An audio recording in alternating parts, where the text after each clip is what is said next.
الحمدللہ رب العالمین والصلاة والسلام علی سید المرسلین اما بعد فاعوذ باللہ من الشیطان الرجیم بسم اللہ الرحمن الرحیم الصلاة والسلام علیک یا رسول اللہ وعلی آلک واصحابک یا حبیب اللہ الصلاة والسلام علیک یا نبی اللہ وعلی آلک واصحابک یا نور اللہ۔ میرے پیارے اسلامی بھائیوں، یاد رہے کہ دنیا سے جانے والوں کو یاد رکھنا چاہیے۔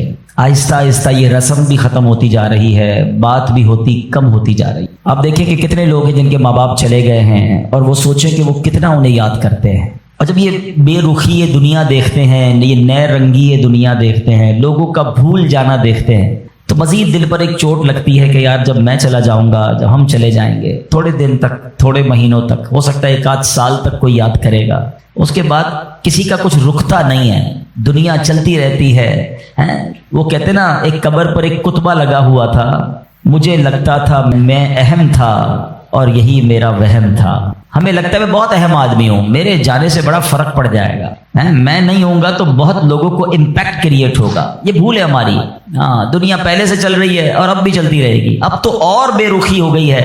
پہلے چلے لوگ ماں باپ کو، مرنے والوں کو بہت یاد کرتے تھے، جیسے جیسے دن گزرتے جا رہے ہیں لوگوں کے بس صرف گھر والے، چونکہ وہ بہت کلوز ہوتے ہیں، ان کو شاید یاد زیادہ رہتا ہے، باقی دوست احباب دنیا والے تھوڑے عرصے کے بعد سب کی اپنی زندگی ہے، سب کا اپنا معمول ہے، اور یہ ہم سب کو احساس دلاتا ہے کہ میں اور آپ بھی جائیں گے اور پھر شاید دنیا میں یاد کرنے والا کوئی نہیں ہوگا۔ لیکن ہم کچھ ایسا کر کے کیوں نہ جائیں کہ کوئی یاد کرے یا نہ کرے، کوئی ثواب پہنچائے یا نہ پہنچائے، میں خود ایسا کر کے جاؤں کہ مرنے کے بعد قیامت تک مجھے خود ہی قبر میں ثواب ملتا رہے۔ اصل عقل مندی یہ ہے، جو دوسروں کے آسرے پہ جیتے ہیں نا کہ میرے مرنے کے بعد بچے ایصال ثواب کریں گے تو دوست کریں گے، بھائی میں خود اپنی فکر خود نہیں کر رہا تو میرے مرنے کے بعد کون میری فکر کرے گا؟ ہم سب کی عمر سے چھوٹے لوگ دنیا سے جا چکے ہیں۔ کبھی قبرستان جا کر چیک کر لینا، آپ کو چھوٹی سی قبر بھی ملے گی۔ وہ چھوٹی قبر کیوں ہوتی ہے؟ وہ چھوٹا بچہ ہوتا ہے جو دنیا سے چلا گیا ہے۔ جوانوں کی قبر بھی ملے گی، بوڑھوں کی قبر بھی ملے گی۔ ہر ایج کا بندہ آپ کے جاننے والوں میں سے دنیا سے گیا ہوگا، مگر ہم ہیں کہ غفلت کا پردہ ہٹتا ہی نہیں ہے، خیال آتا ہی نہیں ہے کہ مجھے بھی مرنا ہے۔ شعر سارے بولتے ہیں کہ آگاہ اپنی موت سے کوئی بشر نہیں، سامان 100 برس کا ہے، پل کی خبر نہیں، مگر ادراک نہیں ہے، زندگی کے معمولات میں فرق کوئی نہیں پڑتا۔ بندہ کہے نا یار کہ مجھے موت کی فکر ہو گئی ہے، اب میں تیاری کروں گا موت کی، مگر زبانی خرچ تو سارے ہی کرتے ہیں۔ کسی کی میت پہ جائیں تو ایسی بڑی بڑی باتیں لوگ کرتے ہیں، بھائی اللہ کی مرضی تھی، ہر کسی کو جانا ہے، اپنے کرنی کا پھل بھگتنا ہے۔ لیکن جو یہ کہہ رہا ہے، کیا وہ اپنے آپ سے بھی کہتا ہے کہ تجھے بھی جانا ہے؟ تو نے تیاری کر لی جانے کی؟ آج بھی تو چاہ سکتا ہے۔ اے میرے پیارے اسلامی بھائی، آج میں چاہوں گا، یہ موضوع بھی لوگوں کو پسند نہیں آتا، مجھے اندازہ ہے، یار کوئی تھوڑی سی اچھی اچھی باتیں کرو، ہم نعرے لگائیں، ہم جھومیں، اس موضوع پر زیادہ بات کرنا بھی لوگوں کو پسند نہیں ہے۔ عجیب کہانی ہے، ایسی حقیقت ہے موت، ایسی ریئلٹی ہے موت کہ جس سے انکار نہیں۔ دیکھیں ہمارے بہت سارے مذاہب سے اختلاف ہے، کچھ مذاہب ہیں جو نبی پاک کا معاذ اللہ انکار کرتے ہیں، کچھ قرآن کو نہیں مانتے، کچھ ایسے لوگ ہیں جو اللہ کو ہی نہیں مانتے ہیں۔ کتنے اختلاف ہیں لوگوں میں، دنیا بھر میں الگ الگ قسم کے ریلیجن ہیں، دہریت والے لوگ ہیں، کمیونسٹ لوگ ہیں، عجیب عجیب لوگ ہیں جن کا آپس میں ہمارا بڑا اختلاف ہے۔ معاذ اللہ کچھ لوگ ہمارے نبی کو آخری نبی نہیں مانتے، لیکن ایک حقیقت ایسی ہے جو دنیا کا ہر مذہب مانتا ہے، دنیا کی ہر قوم مانتی ہے، دنیا کا ہر بندہ، عقل مند ہو یا بے وقوف ہو، جناب پڑھا لکھا ہو یا جاہل ہو، مرد ہو یا عورت ہو، پاکستانی ہو یا امریکی ہو، all around the world everybody must acknowledge that۔ وہ کیا ہے؟ وہ سب مانتے ہیں کہ موت آ کر رہے گی، کسی کا اختلاف نہیں ہے۔ کوئی مذہب، کوئی آپ کو دنیا کی قوم ایسی نہیں ملے گی جو کہے نہیں جناب ہمارا ہم نہیں مانتے موت آئے گی۔ ایوری ہر بندہ مانتا ہے۔ کتنی کمال کی ریئلٹی ہے۔ اچھا، سارے لوگ یہ بھی مانتے ہیں کہ پتہ نہیں کب آئے گی۔ ایک تو ہونا کہ بھائی کچھ لوگ کہتے ہیں ہاں موت آئے گی مگر ہم کو پتہ ہے، nobody knows، کسی کو بھی نہیں پتا کب آئے گی، یہ پتہ ہے آئے گی اور بچ کوئی نہیں سکتا۔ یہ ایسی ریئلٹی ہے، مگر پھر بھی اس پر بات کرنے کے لیے کوئی تیار نہیں ہے۔ ذرا 4 دوست مل کر موت پہ بات کرے کہ یار کوئی اور بات کرو یار۔ کمال ہے، آپ نے اور میں نے 1 مہینے بعد لاہور جانا ہو، 2 مہینے بعد یورپ جانا ہو، کسی کو بھی جانا ہو، وہ ابھی سے باتیں شروع کر دیتے ہیں، یار کیسے جائیں گے، فلائٹ کیسی ہوگی، ٹرین کا ٹکٹ ملے گا کہ نہیں، وہاں جہاز، وہاں کرنسی کون سی چلے گی۔ اچھا، صرف نیت کی ہے اور باتیں شروع، ڈسکشن شروع، مشورے شروع. جب تک جائیں گے نہیں روز باتیں کریں گے. ادھر جانا نہیں جانا پتہ نہیں ہے مگر تم روز بات کر رہے ہو. جدھر جانا کنفرم ہے اور کب جانا یہ بھی نہیں پتا. آج بھی جا سکتے ہو.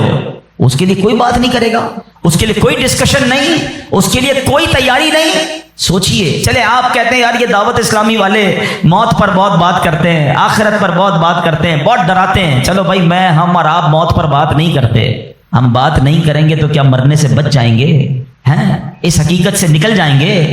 آنکھیں بند کرنے سے مصیبت جاتی نہیں, فیس تو کرنا ہی پڑے گا. تو آج انشاءاللہ مختصر سے وقت میں ہم سب کی زندگی کی سب سے بڑی جو حقیقت ہے نا وہ ہے موت. آج اس پر کچھ بات کرتے ہیں. اللہ کرے کہ آج کا بیان ہم سب کے دلوں سے غفلت کا پردہ ہٹائے اور ہم اپنی موت کی تیاری کرنے کی کوشش میں لگ جائیں. امام محمد غزالی علیہ رحمۃ اللہ الوالی لکھتے ہیں کہ بنی اسرائیل کا ایک بڑا مغرور شخص تھا, بڑا ایروگنٹ تھا, بڑا اس کا کر و فر تھا. ایک بند کمرے میں بیٹھا تھا. اچانک ایک شخص کمرے میں داخل ہوا اور اس مغرور شخص کی طرف لپکا. تو وہ بڑا تکبر والا آدمی تھا, وہ بڑا غصے میں آ گیا اور کہتا کہ تم ہو کون؟ میرے کمرے میں آ کیسے گئے؟ تمہیں آنے کی اجازت کس نے دی؟ تم جانتے نہیں میں کون ہوں؟ تو جو اندر آنے والا شخص تھا وہ کہتا ہے مجھے اس گھر کے مالک نے اجازت دی ہے اور میں وہ ہوں جسے کوئی دربان روک نہیں سکتا. میں وہ ہوں جس کو کسی سے اجازت لینے کی ضرورت پڑتی نہیں ہے. مجھے کسی کا دبدبا ڈرا نہیں سکتا, نہ ہی مجھ سے کوئی مغرور اور سرکش شخص بچ سکتا. اب جیسے ہی یہ باتیں سنی نا تو مغرور شخص جو تھا وہ ڈرنے لگا, وہ کانپنے لگا, وہ گھبرا گیا. وہ کہتا ہے کہ آپ تو ملک الموت معلوم ہوتے ہیں, کیونکہ جس کو کوئی نہیں روک سکتا, جس کو کسی کی اجازت کی ضرورت نہیں ہے, جس کو کسی کا دبدبا کر و فر ریزسٹ نہیں کر سکتا, وہ ملک الموت کے سوا تو کوئی نہیں. لگتا ہے آپ ملک الموت ہیں؟ تو فرماتے ہاں میں ملک الموت ہوں. اب وہ شخص تو بڑا گناہگار تھا, وہ رونے لگا, چیخنے لگا کہ حضور تھوڑی سی مہلت دے دیں, کچھ نیکیاں کر لوں, توبہ کر لوں, اللہ کو راضی کر لوں, ابھی میری روح قبض نہ کریں. ہائے ہائے. ملک الموت فرماتے تمہاری سانسیں پوری ہو گئی ہیں, اب تمہیں کوئی ٹائم نہیں ملے گا. اگر تم نے, وہ پوچھتا ہے حضور مجھے کہاں لے جایا جائے گا مرنے کے بعد؟ فرمایا اس مقام پر جہاں تو نے اعمال بھیجے ہیں, اس گھر کی طرف جو تو نے تیار کیا ہے. وہ شخص کہے گا حضور میں نے تو کوئی گھر تیار نہیں کیا, کوئی نیکی آگے نہیں بھیجی. ملک الموت فرماتے ہیں پھر تمہیں بھڑکتی آگ کی طرف لے جایا جائے گا, جہاں تمہارے گوشت پوشت وہ آگ نوچ لے گی. یہ کہہ کر ملک الموت نے اس شخص کی روح کو قبض کیا. اس کے پورے گھر میں کوہرام مچ گیا, گھر والے رونے لگے. اے میرے پیارے اسلامی بھائیوں, یہ واقعہ ہم سب کو کیا سکھا رہا ہے کہ جب موت آنی ہے نا, جب وہ وقت آ جانا ہے تو پھر ایک منٹ بھی آگے پیچھے نہیں ہو سکے گا, کوئی اس کو ڈیلے نہیں کر سکے گا, بلکہ جس حالت میں ہوں گے نا اسی حالت میں روح قبض کر لی جائے گی. ہماری موت کا وقت لکھا ہے, مقام بھی لکھا ہے, یہ چینج نہیں ہو سکتا.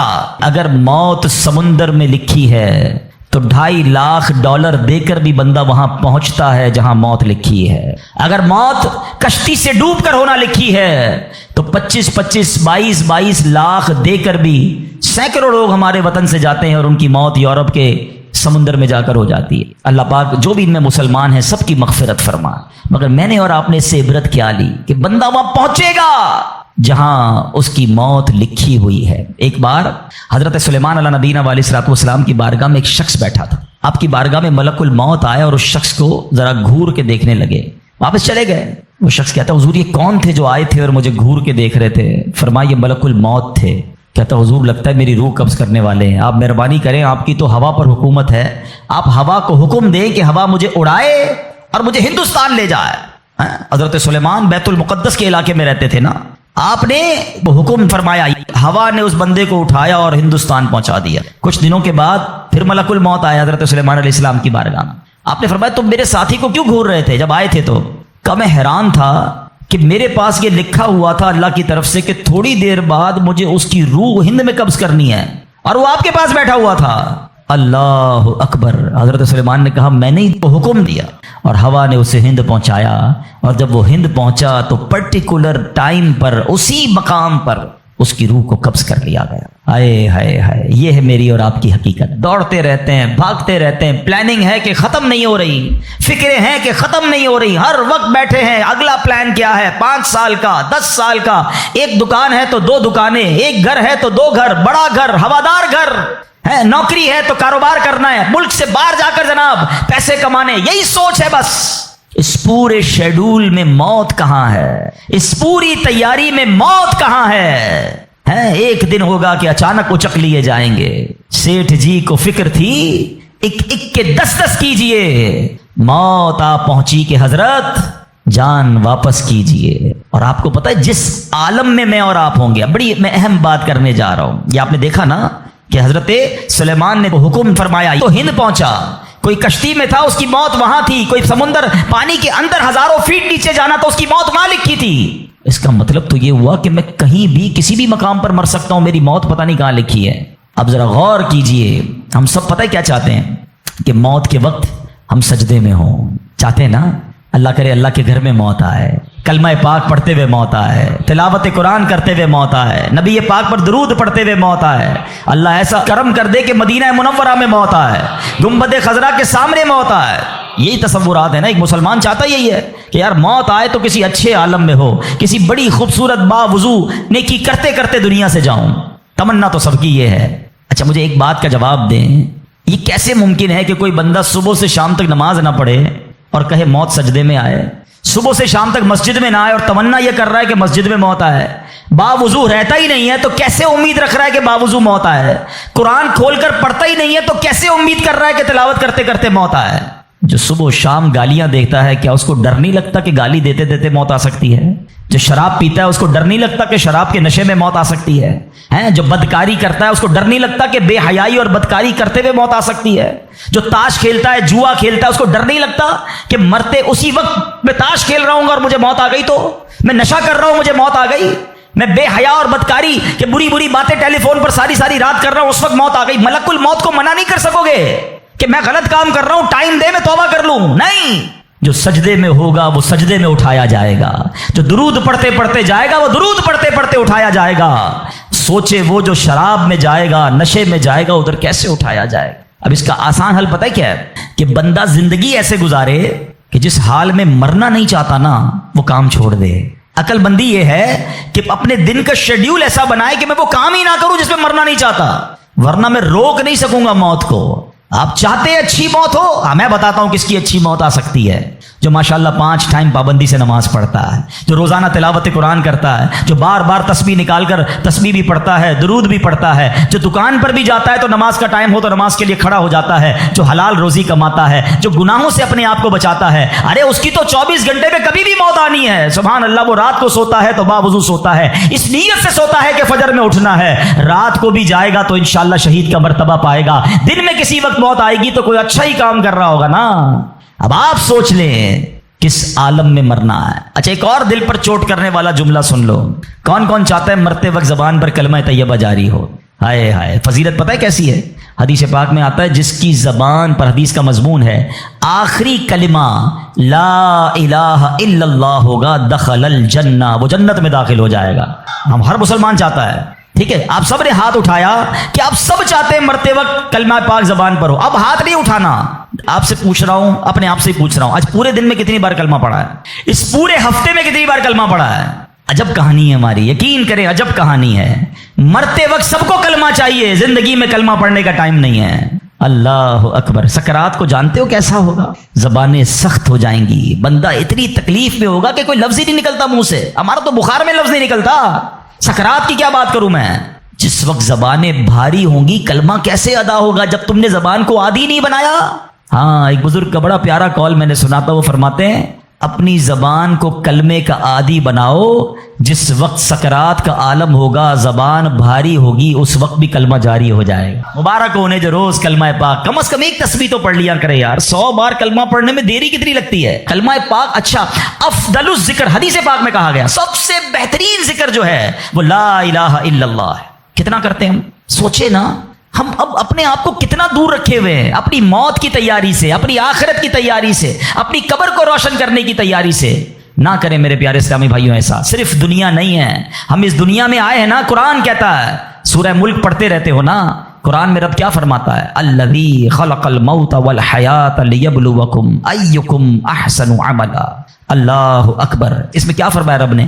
جس نے موت اور زندگی پیدا کی کہ تمہاری جانچ ہو کہ تم میں کس کا کام زیادہ اچھا ہے.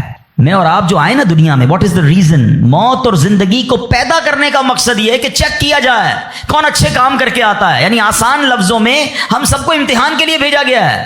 ہم اس دنیا میں آئے ہیں, ہمارا ٹیسٹ ہو رہا ہے. آپ کا یار اتنا بڑا ٹیسٹ, ہاں یہ 50 60 70 سال کا ٹیسٹ ہے. اور اس کے بعد جو اچھے اعمال لے کر جائے گا, 3-4 گھنٹے کے امتحان کے بعد ایک کلاس آگے بڑھتے ہو نا, ایک آپ کا درجہ آگے بڑھتا ہے. تھوڑا ٹیسٹ بڑا ہے مگر انعام ایسا ہے کہ جنت میں داخل ہو گئے تو پھر کبھی نکالے نہیں جائیں گے. ہاں قرآن کہتا ہے ہم فیہا خالدون, ہمیشہ ہمیشہ جنت میں رہیں گے. اگر جنت میں جانا ہے تو یہ ٹیسٹ پاس کرنا ہے. یاد رکھیے صحابی رسول حضرت طارق محاربی رضی اللہ عنہ فرماتے ہیں, اللہ پاک کے آخری نبی صلی اللہ علیہ وسلم نے مجھے نصیحت کرتے ہوئے فرمایا, یا طارق استعد للموت قبل الموت, اے طارق مرنے سے پہلے موت کی تیاری کر لو. ہاں یہ نبی پاک نے فرمایا. اچھا میں ایک سوال کرنا چاہتا ہوں. اگر میں آج آپ سے ایک سوال کروں کہ ہم میں سے کسی کو پتہ چل جائے کہ کل کا دن آپ کی زندگی کا آخری دن ہے اور کل رات آپ دنیا سے چلے جائیں گے, ایک دن ہے آپ کے پاس, ایک مسلمان اس ایک دن کو کیسے گزارے گا؟ سچ بتائیے.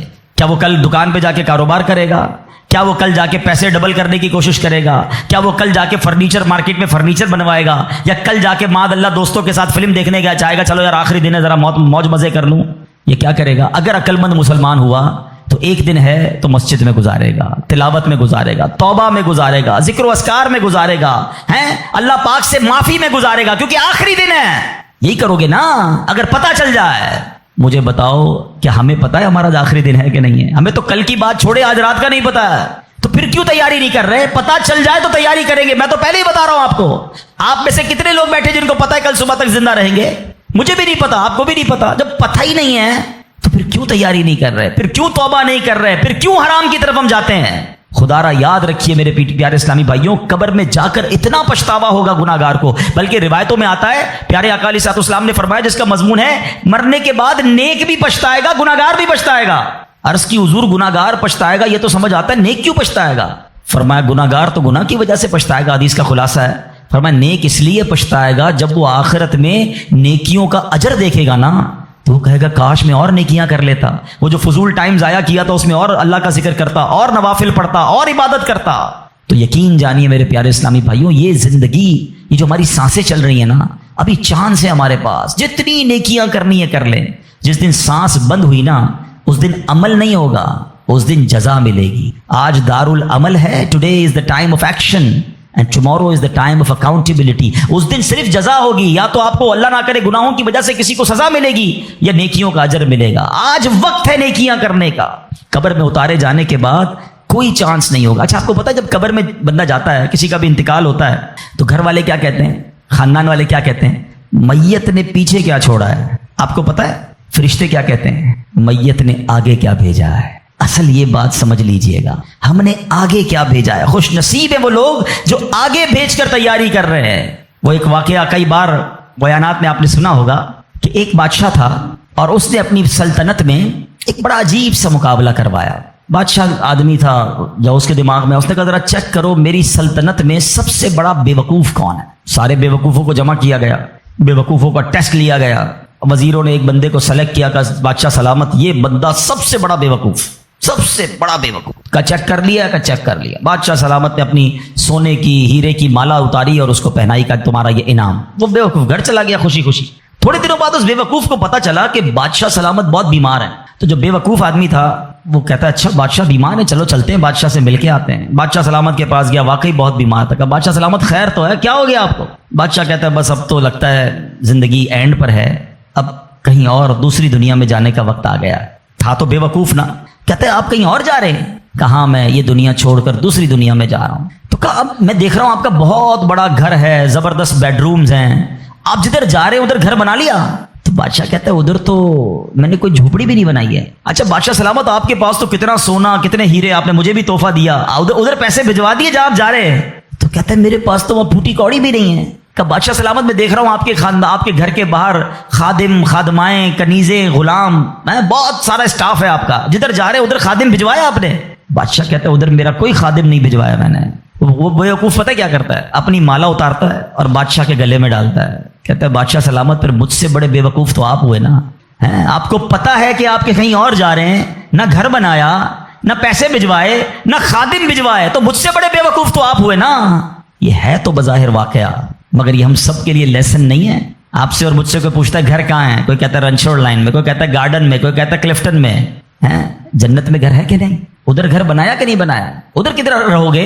ادھر نرم بستر کے بغیر جس کو نیند نہیں آتی، رات کو پنکھا نہ چلے تو بے چین ہو جائے، یو پی ایس لگائے، جنریٹر لگائے، تھوڑے پیسے آئے تو اے سی لگایا۔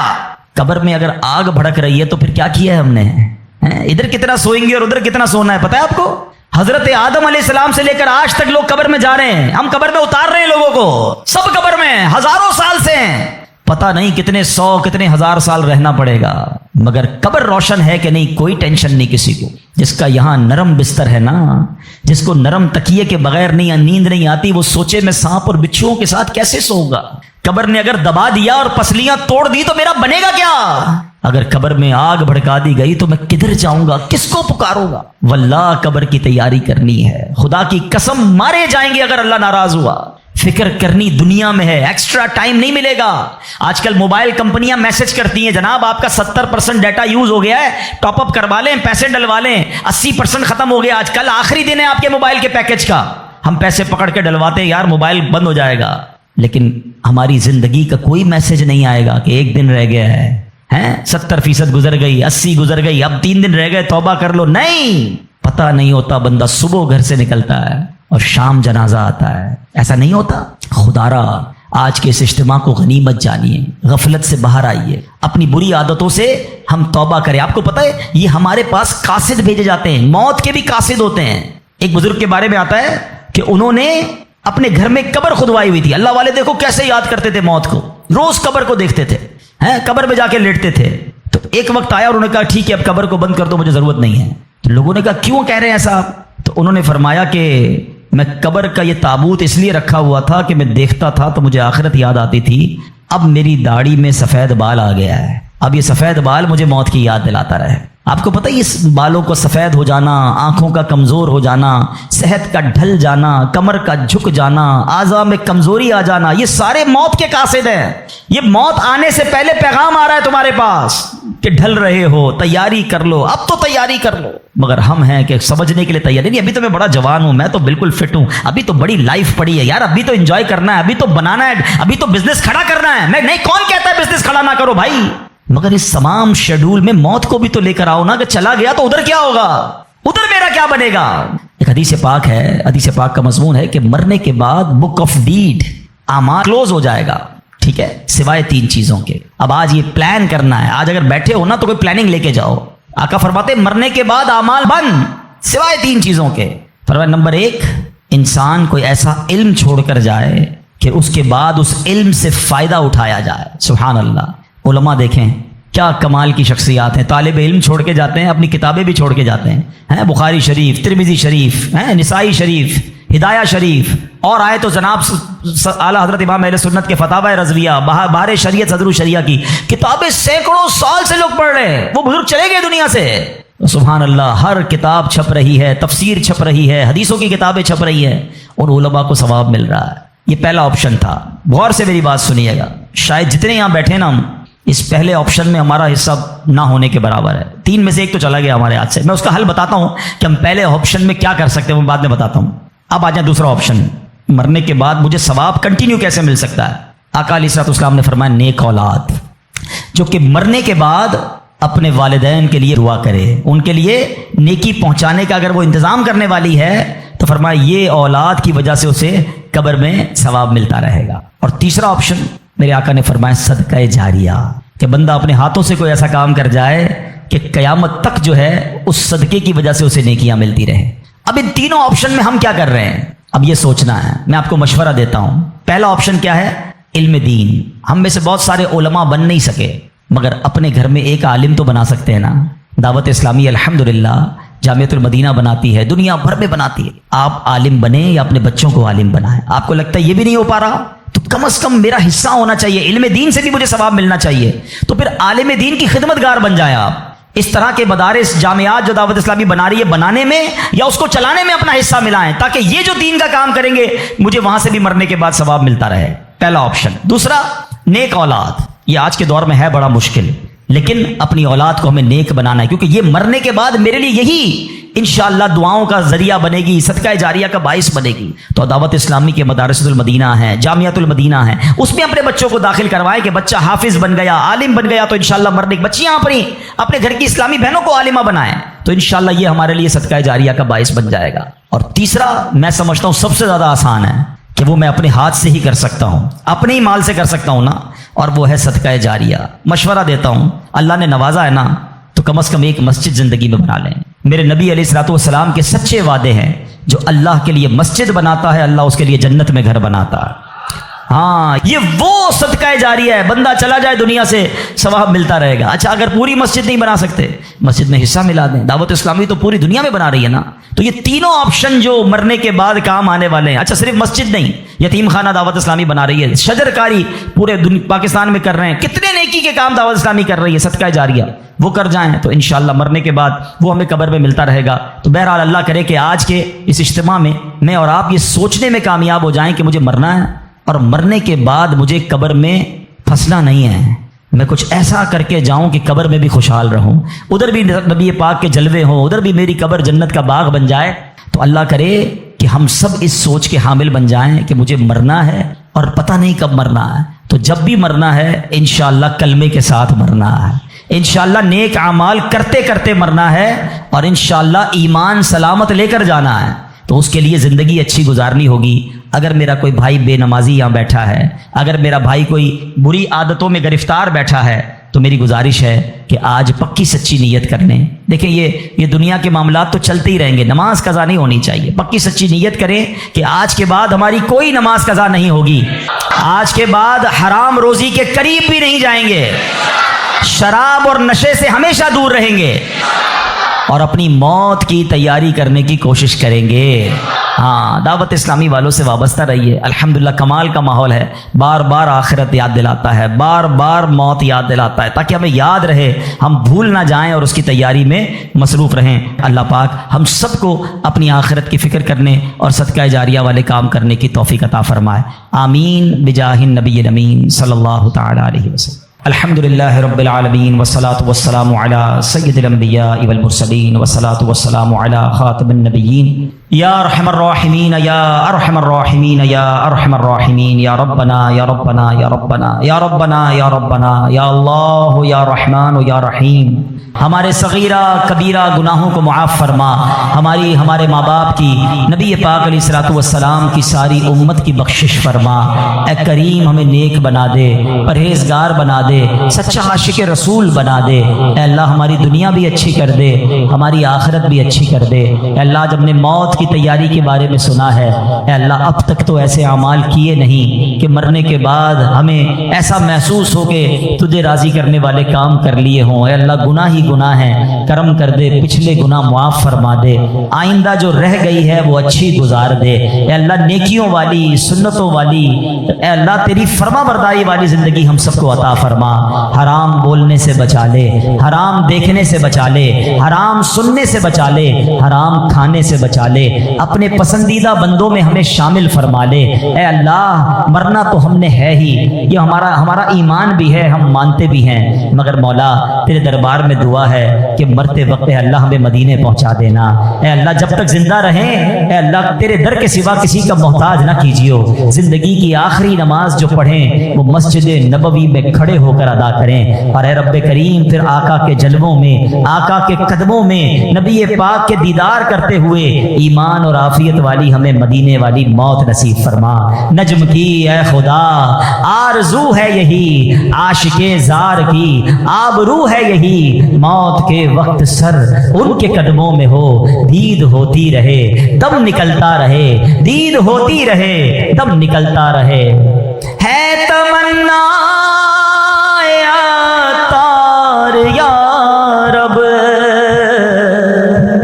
ان کے جلووں میں یوں موت آئے، جھوم کر جب گرے میرا لاشا، تھام لے بڑھ کے شاہ مدینہ، اے کریم مولا ہمیں ایمان والی موت عطا فرما، لمحہ بھر بھی ہمارا ایمان ہم سے دور نہ ہو۔ اے پروردگار ہمیں ایمان کی استقامت نصیب فرما دے۔ اے اللہ جتنے بیمار ہیں انہیں شفا عطا فرما، قرض داروں کے قرضے اتر جائیں، بے اولادوں کو نیک اور صالح اولاد عطا فرما۔ اے اللہ روٹھوں کو منا دے، بچھڑوں کو ملا دے۔ اے کریم اے پروردگار تو سب کے نام بھی جانتا ہے، کام بھی جانتا ہے۔ اے اللہ سب کی جھولیاں بھر دے، سب کی مرادیں پوری کر دے۔ اے پروردگار عالم تیرے خزانوں میں کمی نہیں، جو تڑپ رہے ہیں انہیں کعبہ دکھا دے، جو مچل رہے ہیں انہیں مدینہ دکھا دے۔ اے اللہ جلدی جلدی حرمین طیبین کی حاضریاں ہم سب کو نصیب فرما۔ اے اللہ با عافیت، با ذوق اور مقدس اور مقبول حاضریاں ہم سب کو نصیب فرما۔